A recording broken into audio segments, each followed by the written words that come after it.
उनका जीवन सुंदर सा गांव और हरी भरी खेतों में शुरू हुआ। इस मिट्टी से उनका रिश्ता 70 साल से ज्यादा होगा। अपने 6 बच्चों को देखभाल करना, गाय बछड़े को और खेती को देखना उनके जीवन का अटूट हिस्सा है। लेकिन इनको तंबाकू की आदत थी। उनको नहीं पता था कि ये तंबाकू उनके जीवन को उलट-पलट कर देगा। और फिर एक दिन ये आदत उनके जीवन में तूफान लेकर आ गया।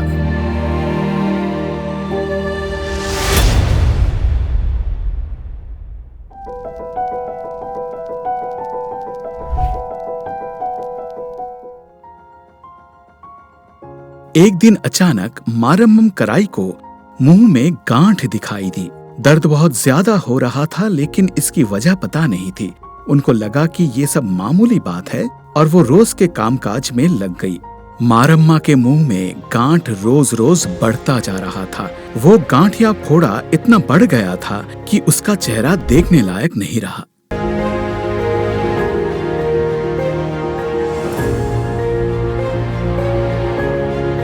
मेरा नाम राजा राम, मेरी माँ का नाम मारम्मा। मेरी माँ को छोटा गांठ आया था, तो कैसे आया करके हम पास के अस्पताल में गए, वहाँ दिखाएं और डॉक्टर ने चेक करके कहा कि उन्होंने कहा कि यहाँ काटना पड़ेगा और काट कर छोड़ दिया। और उन्होंने कहा कि हमें वो दैनिकी कोटा में लेकर जाना पड़ेगा जितनी जल्दी हो सके। फिर रिपोर्ट आया और उन्होंने कहा कि रिपोर्ट से लग रहा है कि कैंसर है और आपको बेंगलुरु जाना होगा और वहाँ किसी बड़े अस्पताल में दिखाना होगा। इसका इलाज अब वहीं हो सकता है।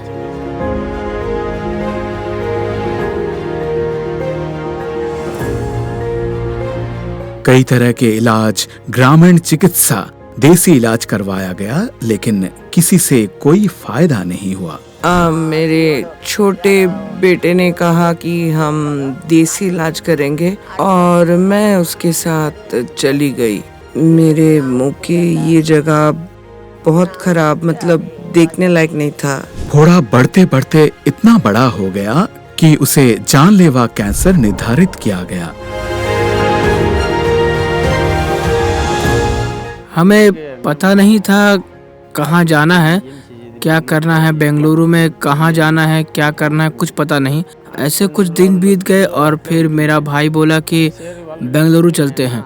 वहाँ 15 दिन बीत गए और उन्होंने कहा कि और इससे मिलो, उससे मिलो और रिपोर्ट देखना होगा। ऐसे करते करते फिर उन्होंने कहा कि रेडिएशन करवाना होगा या फिर सर्जरी करवानी पड़ेगी।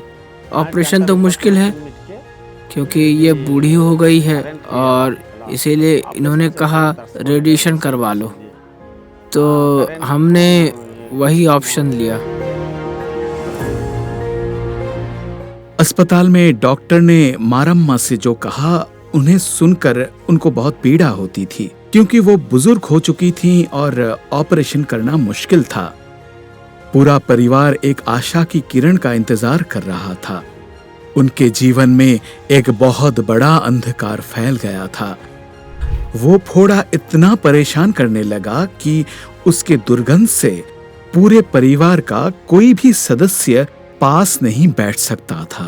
जो भी उनके बारे में सुनता था, उन्हें ये सोचकर ही डर लगता था कि उन्हें इतना दुख सहना पड़ा।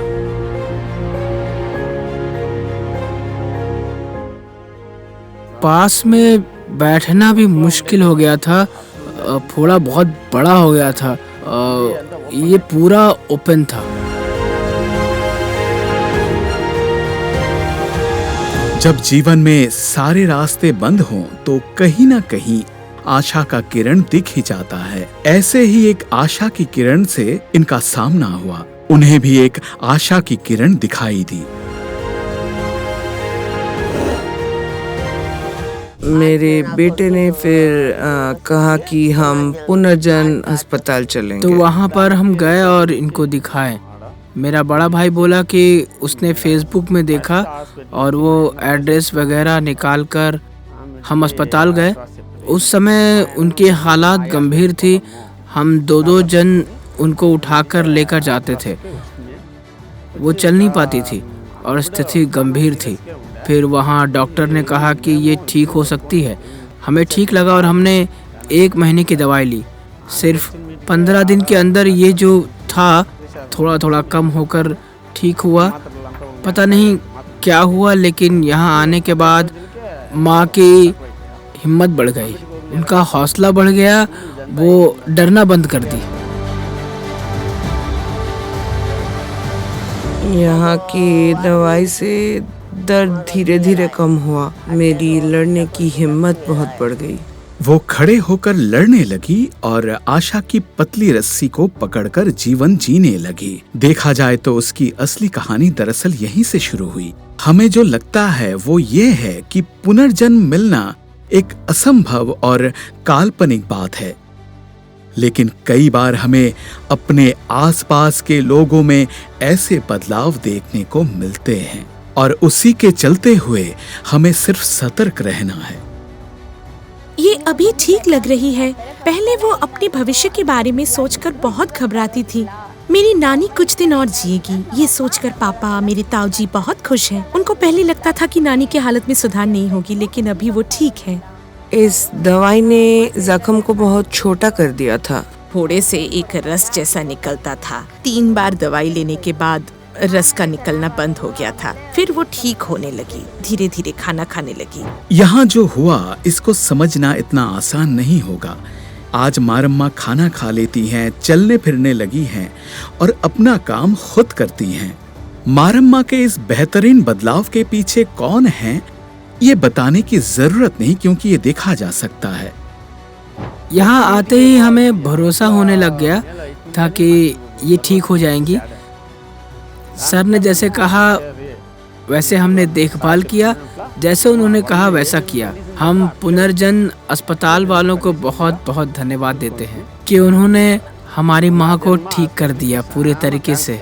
यहाँ की दवाई से धीरे धीरे कम हुआ। ये कहानी सिर्फ उनकी नहीं जिन्होंने कठिनाइयों का सामना किया, बल्कि उनकी है जिन्होंने सेतु बनकर उनकी सहायता की।